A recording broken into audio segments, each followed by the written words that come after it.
الله حط حالك مطرحي. واحد سكران وقرب علي فجأة وناداني باسم غير اسمي. لك شو بيعرفني يا بنت الحلال، هذا اللي طلع معي. لا ودواء وما دواء. طبعا خفت يقولوا لي شو دخلك وشو ما دخلك، قلت لحالي يعني على اساس بنعرف بعض. تعال ريح هون شوي. وين؟ ها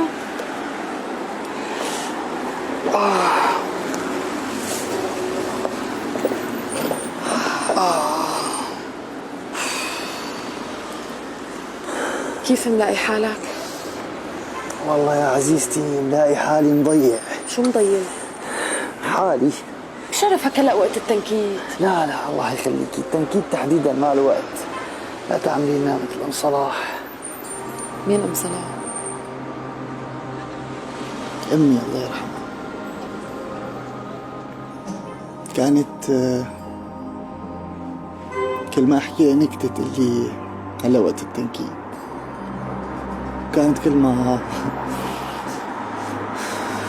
ما ضحكت تقول لي الله يعطينا خير الضحك.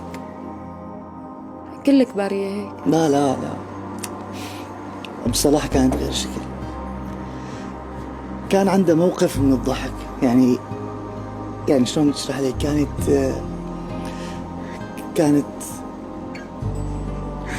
كانت تضحك هي وعابسه، يعني كانت تعمل هيك شيء. ايوه هي الضحكه تبع اللي حاسه بالذنب. كرمال ابوك يهديها. ما خرج. ليش ما خرج؟ هيك لانه ما خرج. بتعرفي شو من حق عليكي؟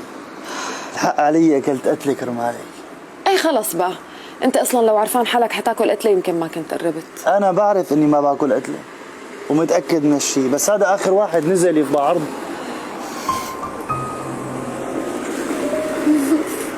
بتعرفي شو؟ انا هلا بهي اللحظه بالذات ايه مالي ندمان. ليش بقى؟ لانه شكلك تستاهلي واحد ياكل قتله كرمالك.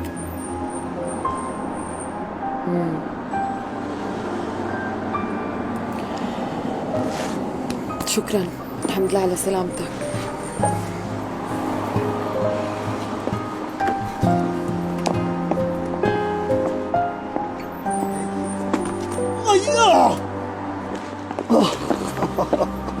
انت هلا شو صاير معك؟ قدران تمشي ولا لا؟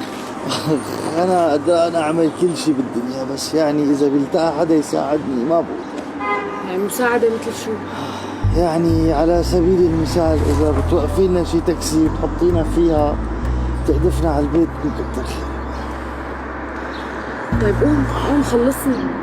هاتي ايدي.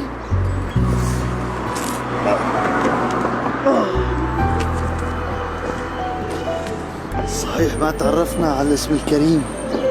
بلا لك هالمعرفة. عاشت الاسامي اسم حلوة. من الشام حضرتك ولا من الضواحي؟ بلا هالتنكيت الله يرضى عليك. يعني اختو التنكيت قديش له متطلبات عندكم؟ عنا مين نحن؟ انتي وامي الله يرحمها. تعيش.